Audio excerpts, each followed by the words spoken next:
Welcome, ladies and gentlemen. I am Angela Knight, and this is your episode of Entertaining Angels.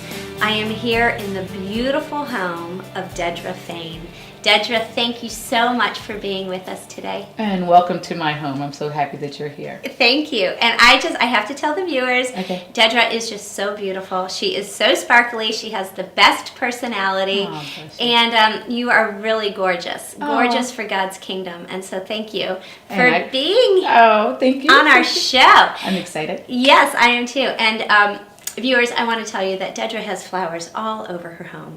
Beautiful little roses in every nook and cranny of this place. And it's just so gorgeous and so refreshing.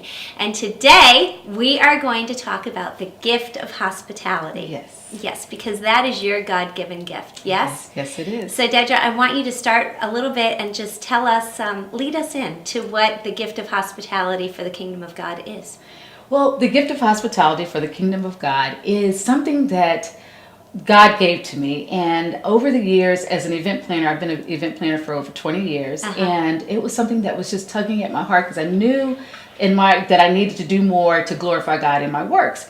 And so I started just studying, praying, and saying, God, just lead me, and I want to just use me in my talents. And my talents have always been, I love to do a beautiful flower arrangement, or I love to have a beautiful table and to welcome people in my home.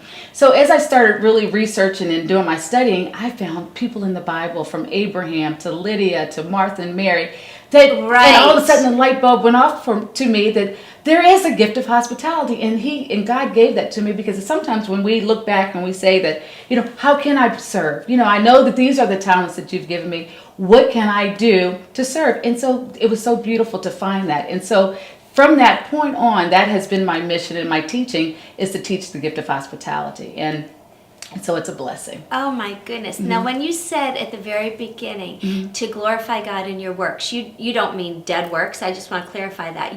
What you mean is the things that God has given you to put your hand to. Yes. You want to glorify God. Yes. I know exactly what you're talking about, because we all have things like that in our life. Yes. And it's all unique and it's all different. And I know for myself, whenever I'm doing the Christmas show or I'm doing a big production, somebody will come up to me and say, I really want to help you, but I don't sing and I don't play an instrument. I'm like, well, that's okay. Whatever you are good at is what I want you to bring to this production. And it might be baking cookies. Yeah. The Lord knows that I don't bake cookies. And everybody's like, oh, come on, you can bake cookies. I'm like, no, I am not patient enough. I just, pour and I don't measure. And that looks like enough. And it's like, put why are my cookies flat? Yeah, no, I get that. I totally understand. So, everybody has their own mindset, their own gifting from the Lord. And I really have an appreciation for yours. Oh, bless you. This is something that is amazing.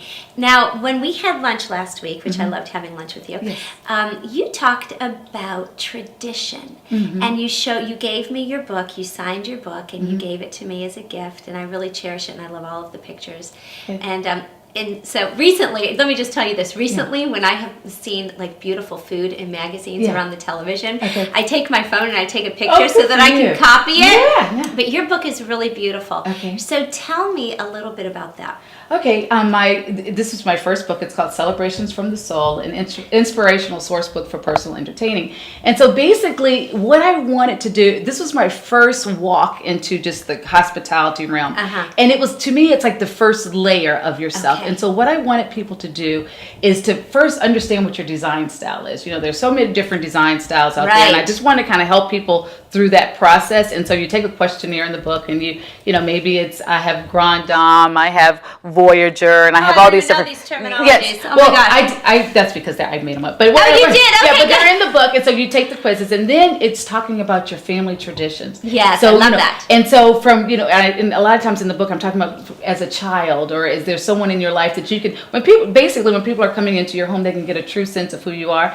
Then I talk about where have you journeyed. I know I'm from Virginia, and I moved down. We lived in New Orleans for some years, and so what I like to do a lot of times is to bring Virginia to my New Orleans family and friends down there, and so they could get a piece of that. So really, the whole concept was walking through that process. So when people are coming into your environment, they know who you are, and I think that's the first thing, because just as you said, we see so much media, we see all these different things, but the true essence is for you to tell your story, just like bringing your Irish family background and your Italian family, and bringing all that so people understand, who you are. So that's what that whole concept is. It is very welcoming, because I remember, I am not from Virginia. Yes. You can probably tell by my slight little accent. Now, I am from Cleveland, Cleveland, Ohio. And I remember, when I lived in Cleveland, and we would always see that advertisement, Virginia is for lovers. And, Yes.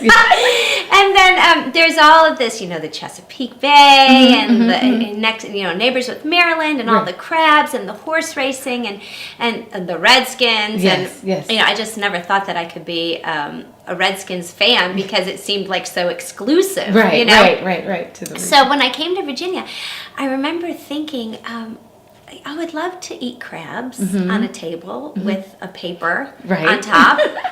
I would love to go to a horse race and wear a big hat. Yes. Love to go to a Redskins game and see what they do. And so these are all traditions. But for a long time, I didn't feel that I had any connection to that. I really felt like an outsider. And I saw people doing it around me, but nobody ever came to me and said, Angela, would you like to come? Yes. Until I met this beautiful lady. She's a dear friend of mine. And she invited me to the horse races. And when she invited me to the horse races, I was like, I'm a Virginian. I'm in. It just, I'm in. I've made it. It just kind of changed something in my mind and in my heart. That you felt. And I felt a part of it.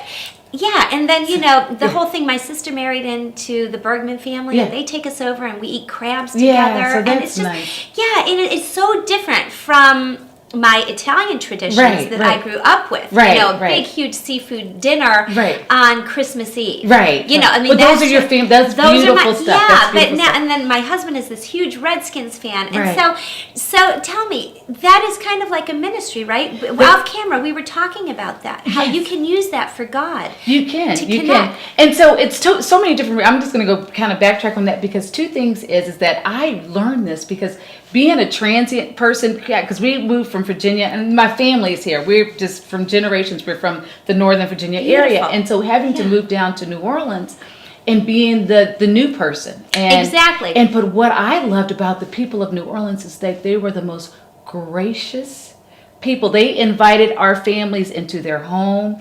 We learned their traditions. And so what I realized, because I always found that people from New Orleans, they don't tend to move away a lot. So it's like they're very generational there. So we became a part of that family. So that was a part of my journey as far as understanding, just being gracious to outside people and opening your hearts to them, was through my stay in New Orleans. And so when I came back here, that was just the process. And so what I do as far as my teaching and ministry at this point, when I'm telling people, how do you walk through this process and how do you get there?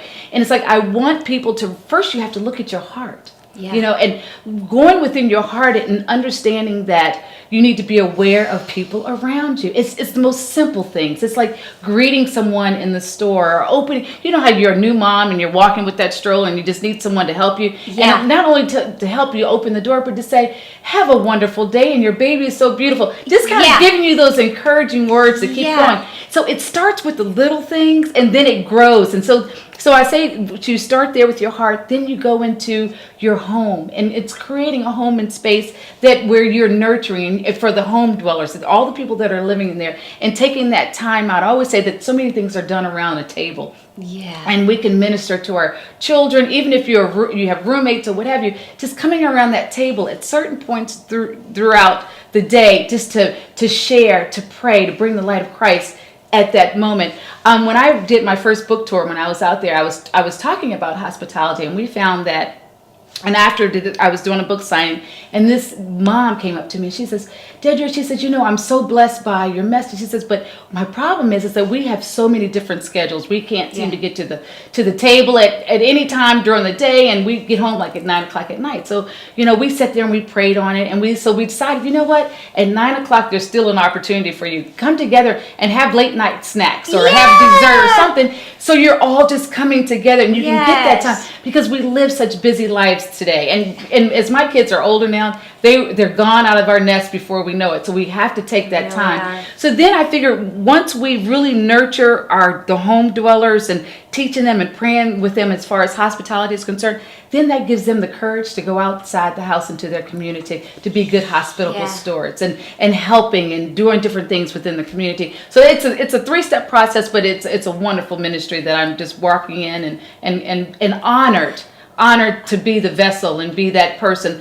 for here to share God's word. I think it's amazing. As you're speaking, so many things are rising up in my spirit. And both of my parents were very generous and very giving when I was little. And when people would come to our home, there was pasta on the table like in 5 minutes, and just come and eat as much as you want. And I know that you have said that some people say they don't have enough and, they don't have the resources or the money to bless people. But I remember my dad telling me that when he was little, he was born in the 30s. Right. So that was, the Depression. And his parents were Italian immigrants. Right. And they were living in Pennsylvania. And he said during that time, a lot of hobos would come by. Right. And I think they had enough, but I don't think anybody during that time had a lot. Yes. Unless you were like a Vanderbilt or something like that. I think people just, he would say, oh yeah, we would have potato sandwiches for lunch. And the simple little things. Right. But he said that no matter who came to the door, people would come and knock on the door in my Italian grandmother's home. She would always have something for them. She would always give them something. And even if it's a glass of water. Something. With the right heart attitude, that's Dedra, the heart don't of you think that is... I truly believe that's it, with the right heart attitude. It's the right heart. And that was my foundation. Looking even at my grandparents, I always look at my grandmama Marlo, and then my grandma Daniel. So my grandma Marlo, she was like this... And I talk about her in this book as well, but she's just like the most spiritual woman that, when you say I've had a praying grandmother, she was a praying grandmother. And she served in her church and she did different things in the church. She was singing on the choir and she did all this. But what she really taught me about the grace of just hospitality is that she would get up early in the morning, especially Sunday mornings, and her dinner would be cooked at 5 o'clock in the morning before she would even go to church. So I don't care who would show up, whether it's a stranger, the minister, her family, whatever. She had so much food ready to receive people into her home. And so that was a foundation. Then I look at my grandma Daniel, who was a teacher. And she always said that a child should never go to school hungry. So with her children, she lived in, it was a small town in Hillsborough, Virginia. And that's before it became, now it's like wineries and everything else. But it was a small town. And so if the children would come to school and they were hungry, she would feed them. She would give them clothing. So she was that beacon of light in that sense. So they were great. Beautiful. And then it did go, their actions, of course it's going to go into my parents. We hosted a lot when we were growing up, and my dad was like the chef. And I always say, I look at them, my mom and my dad, and just how their love was in the kitchen, and their love was just working together, and the whole family would just show up, and they really worked well together. So that's a part of the ministry, and just kind of teaching and through the grace of God and His love. And so I think that is so beautiful. This is Pastor Mallory C. Monroe and Denise Monroe from New Fellowship Christian Center on Route 15 north of Orange, Virginia. 2 Corinthians 5:7 reads, "For we walk by faith and not by sight." The most important thing after salvation is learning what God's Word says about you and how to walk in this life. Jesus did it for you. Come on in and let's see what God can do. Our God reigns forever and ever. Our God reigns and He lives forevermore. So my dad, when I was younger, he told me, when I was starting to make my own home as a married woman, he said, Angela, always keep things in your cupboard that are in cans, that aren't perishables, that if somebody shows up, you have something to offer them, whether it's a beautiful, and so for a long time I would do that. I would keep like Italian cookies and a beautiful sparkling lemonades and maybe a can of tomatoes and some special pasta or something that I could whip something up really, really fast, or something in the freezer that rotate it out, always keep it fresh. But when somebody comes, then you have something to offer. And and that is so important. I even look at like your even neighbors. It's like our next door neighbor, she just passed away, but she, like, through that time, it was like always my mission to take food over to the, for people. Even it's like sometimes it's like it's hard when you see someone that's in need and you know that they're hurting, but the way I've ministered to them, I would bring fresh flowers and I would bring food and I would bring dessert, and so that was my way just to try to bring the light of Christ into their home, just by giving and by serving them. And so that's how you can be used through this process. And I always say that through this ministry, sometimes I'm like, oh, it's so, and it feels like it's so frou-frou, but it's a beautiful thing. I love it. Yeah. But what I realized is that in the beginning, it was about the aesthetics for me. It was about, oh, this is so pretty and all that. But as I grew and as I've grown in the Word and I've studied and I've walked through this process, it's so much more. And God has given me where I look at from my work, He's put things in my path. We lived in New Orleans during Hurricane Katrina. Oh my goodness! And so because of that, my work became about the community, and I still travel back there a lot, just because that's as the event planner side of it. But those are ways. It's like I know it was one particular community that they were still devastated. It was back like a year right after Hurricane Katrina, and my client, he was like, oh, Dedra, I really want to go down there and I want to do this big Christmas tree lighting, and I want gospel choirs to come out, and I want us all to come together. So we planned this, and I'm like, okay, well, let's get this done. And so, but through the whole process, I knew the Holy Spirit was there, because that night we put a beautiful tent, we had a beautiful draping, we had gospel choirs that came out, we served cookies and did all that, but they all surrounded around this tree and they sang, they prayed as a community, and it was we gave them the light of Christ. We gave them hope on that one particular night. And to me, that's what it's all about. It's like where there's darkness is being that light, and just trying to be servants of God here on this earth, using our physical hands that we have to make a difference. Absolutely. That's so beautiful. And what's coming to me is that you said God was there.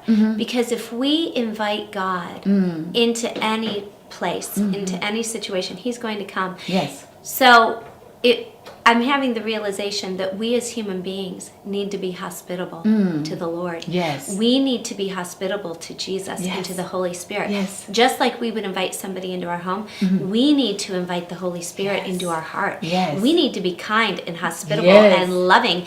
And we then by inviting the Holy Spirit, then and inviting God, the Creator, and Jesus Christ, our Savior, then we can turn it around. It's like a boomerang. You know, it comes through us and out. And that it doesn't have to come in and of ourselves. And it's interesting because I have been praying to be more hospitable. I told the producer, I said, I'm really good for dinner. People can come and have dinner with me, and that is awesome. But now I'm praying that when people come and want to spend days with me, that I can be more relaxed, that I can be more, I'm always loving and gentle, but I get a little, inside, like, you're right. Where's all the towels, throw them in the laundry, so just, being peaceful and creating that atmosphere. Because Dedra, don't you think that you can feel as soon as you walk, well, even before you walk through the door, if somebody's home is going to be open to you or if it's going to be closed? Yes. And I will say, just in my personality, as the youngest of 5, I am like, normally it's like when I'm doing events, I want everything like so, but it's like I just had my best girlfriend and her kids that were here, and it's like, we just take over the house. It's not, if we do the dishes, they get done. If not, we'll do them in the morning. Because I want them to come. This is a refuge for them to, I want to create this sanctuary where they can come and they can rest. Where we can talk, we can pray. The kids can enjoy themselves. It's not like, everybody do this, move this, do that. So I want to, that's what my goal is when they do come in like that, is just to release. And just let God be God, and and I pray that I'm able to minister to their spirit. So when they walk out here, they're renewed, and just through the grace that you are teaching those children. Whether you realize, well, we all realize it, but our actions speak louder than words, and the way we act really transmits to those children, and then they, monkey see, monkey do, and then, they understand by what they're seeing in you to be kind and open and generous and hospitable. Yes. And I want to talk more about you as a teacher, because Yes. God has opened an incredible opportunity for you to be a professor at George Mason. Yes. And you are teaching on that campus. I Yeah, am. in Fairfax? In Fairfax. Yeah. In Prince William County as well. So I Okay. teach on both. And then I teach at George Washington University as well. So, Amazing. So yes. tell us, what classes are you teaching? Well, I teach event management, and I teach civility and professionalism, and then I teach wedding consulting as well. So all three of those classes.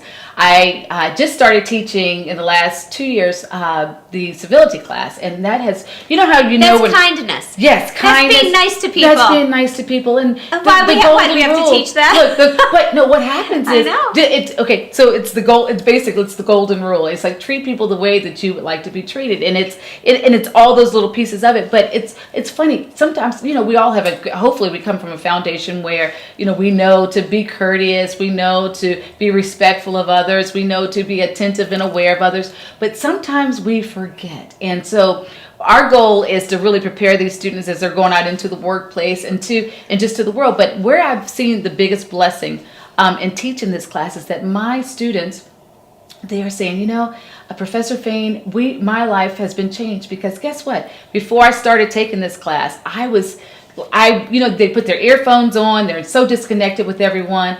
But now I am aware of others. I'm opening the door. I'm saying hello. It's the little steps that I want them to take. And so we live in such a world of technology, and where everyone is so disconnected. Sometimes I look at my daughter and her friends, and they're all coming together, and it's like, are you talking, or are you all staring at your phones? So this is like, put the phone down, take the earphones off, and be aware of others. That's being attentive. And that's, if you look at the story of Martha and Mary, and Yeah. when Jesus came and he was saying, look, I just want you to be attentive. If someone's in your presence, be attentive to them. Yeah. And so that's what I'm teaching there. And it's such I love that class. And I just love to see the results. We do a whole civility day where they pick like a certain way to be civil on campus, and then they come out as a class, and and then one semester we did it where they just collected food for people in need. It was like $1.98 feeds a person for Thanksgiving. So they went out and they collected a good sum on one day, and then it's just more or less opening the doors for people and telling them, just being kind. So it's all gracious stuff. So it's a blessing that, and I'm so happy that George Mason is actually teaching that. That's big. Amazing. Yeah, that is it is huge. It is. So it's a blessing. Yeah, my dad, when I was growing up, he would always say, it's just so nice to be nice. Yes. It's so simple, right? Yes. Just to be kind and be Yes. courteous Mhm. and look people in the eye Yes. and give them a smile, Exactly. a genuine smile. Mm-hmm. But when I'm practicing that, you have to kind of be reminded sometimes. And so even when I'm in the class, it's like if I'm telling them no idle complaints this week, I want you to journal to say no idle complaints.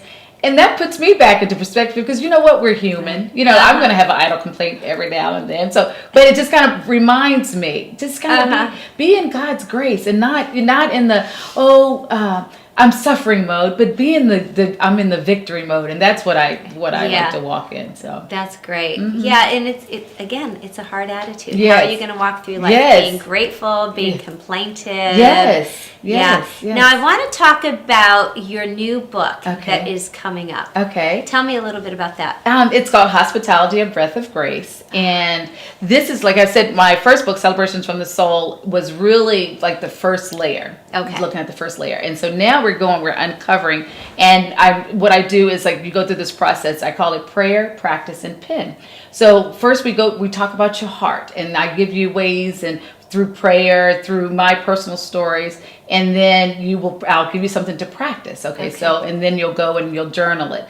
So then we go from the heart, and then we go into your home, and you're creating this home that's wonderful for dwellers. I have even a chapter that we talk about creating a refuge for your friends, a retreat for your friends, where they can come in and just forget about the troubles of the world and come into your space and place and pray together and laugh together. And so then it goes out to giving them examples of the community. And I talk about, like with Tina and I, with our wings, women walking in God's Spirit, have God just put that on our hearts, and we're just normal women that said, okay, let's just try to make a difference, and to see how His hand is in it and how it's growing now. So those are the things that I'm just trying to encourage other people to do, because it's things that have just God has given to me. So I'm just trying to tell the story, and I use my own personal stories to kind of help people and to ignite what they're, just to get the movie. Yeah. So it's Well, exciting. it's amazing. I love what you're doing. Yeah. You are absolutely beautiful. You're a Oh, beautiful lady. and so are you, Angela. Thank you. And we're going to come back. Okay. We're going to come back and let you set a table, and Okay. maybe we can do some things seasonally. Oh, that would be and I'd love wonderful. to have you I'd on the love to show have you. again and again and again.